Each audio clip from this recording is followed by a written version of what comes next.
Island movie night, but first a note for the producers. Stop splitting one episode over 2 nights. You did it with Casa. Now you've done it with movie night. Absolutely no need. Put it all into one night. All into one night. I don't like it. Know what else I don't like? Lola. I don't like this whole situation. I don't like any of it. We're not even going to go into movie night. We're going to go into first the conversation with her and Yulia at the start of the episode. Cheeky bitch. I would be furious. I'm glad you're sorry, but we're not the same person. I'm leaving if you don't stop talking, but I can have a normal conversation with you.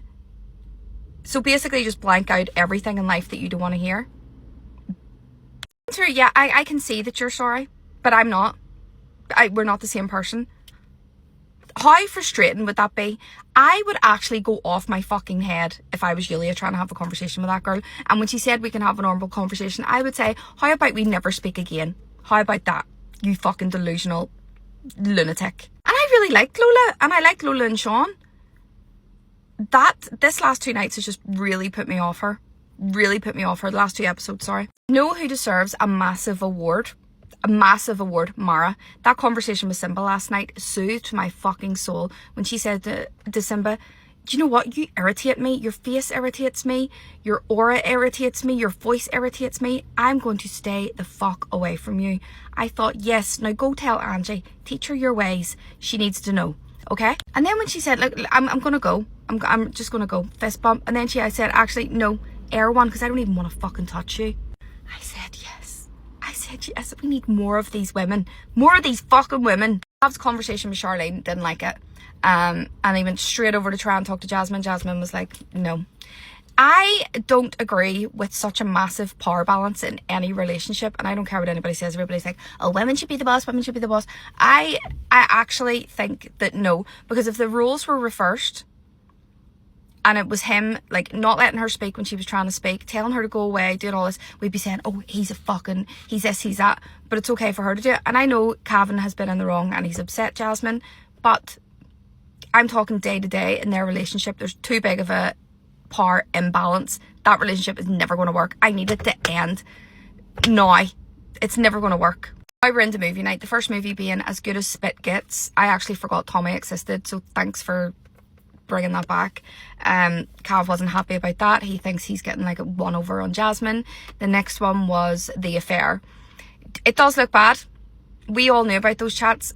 Yasmin and Cavan didn't. Yasmin's actually annoying me too. I'm not gonna lie. She's just irritating me. Just let it go. You find someone you're happy, move on. But The Affair, her being like, we should run it back. You've lost like the best thing you've ever had. It made Jasmine look worse than Lorenzo, when I think in my eyes it was Lorenzo that was like instigating it all.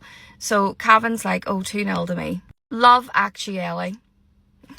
Ellie's just so cute. I love her. It shows her all like her journey, her being so angry, her being pissed off, her being treated like shit, and then Finlay comes along, and I hope this fucking lasts. He better be good to her. See when he seen her wee speech about like how much she liked him and stuff, and then he ran over and he was like, that's so cute, and he gave her like a hug and a kiss and all. I was like, winners. Big Lebowski, whatever that was. It was basically all the times Aiden has tried to put Cav off Jasmine. Like when he said he wanted to go exclusive, him and Samraj talked him out of it. Him and Samraj having a conversation in the garden or in the bathroom as if like they control Cavan. I get that looks bad, but at the same time they're right. If the girls' sisters were in and they were advising them, that would be totally fine. But to hear it coming from a brother, and do you know what, he's not saying like he doesn't like Jasmine as a person. He's saying Jasmine's not compatible for Cavan. He knows Cavan. And he knows that that's not going to work. There's nothing wrong with saying that. He hasn't been nasty about it. You know, I'm not an Aiden fan. Guys, I hate it when people make me side with the boys. I hate it. Mama Mika. Now, I'm glad Mika was exposed for the sneaky little snake she can be at times. The fact that she was sitting beside Angie and it was showing her and Simba the kiss and all when they were at the sleepover, and she was trying to get on Angie's shoulder and Angie was like, get the fuck off me. Because do you know what? She tries to put it all on Simba. She was equally as guilty. The same with the Priya and Samraj situation, and I haven't liked the side that I've seen to her. I liked her so much at the start, but I felt like as soon as she settled in and got comfortable, her attitude changed, and not a fan. We have another hit for Angie watching The Lion King Part 2. Simba at Casa with Nefea, with Mara, the kiss. At least Mara had the decency to look genuinely sorry when she apologised to Angie. I believed it. I like Mara. I think she's a good woman. Sean's all that, and tell me why Sean was panting. The nerves were visible. He could barely catch a fucking breath. He knew. So he had said that he wanted a test. He had said that he coupled up, he went exclusive too early. And then it showed you him denying him saying that. And Lola sat there the whole time with a smile on her face. That's not right. Saying to Yulia that he wanted a test, and Yulia saying, but why would you need a test if you're in love? So I'm glad Lola got to see that conversation, not that she would ever admit that she's in the wrong. Him saying that Martha and Yulia were his type. I don't care if Lola says she doesn't care. She fucking cares. That she will not sleep. She will not sleep tonight. That will be running through her fucking head. The fact that she knows that Yulia is his type. And then the dance situation. But Lola's not bothered. He has told her everything. He told her that he three-way kissed a woman. He was dancing with his tongue out, loving his life. Had lifted them up, spun them round, dropped them on the floor, danced on top of them. Lola's completely fine about it. She's fine. Even though the girls are like, are you sure you're fine? Like, because you said if he picked a girl up. And she was like, oh no, only the way he picked me up, the time that he picked me up during the dance. That doesn't bother me. And then Sean trying to say, but see, after I did that, like, I was even saying to the boys, like, I did not enjoy that. And Julia was like, you fucking look like you enjoyed it well. And he did. He fucking loved it. He loved it. And you know what? He's not doing anything wrong. I get what he said. Like, he didn't experience, like, single life, going on dates, like, speaking to multiple women. He was with Lola from day one. He chose that. But I get that in his head, he's like, oh, like, have I missed out on the full experience? There's nothing wrong with that. Lola's behaviour I find bizarre. Bizarre. Like, single wife, female, bizarre. And again, I hate not being on the girl's side every single time. But I have to be honest. It's Priya's turn.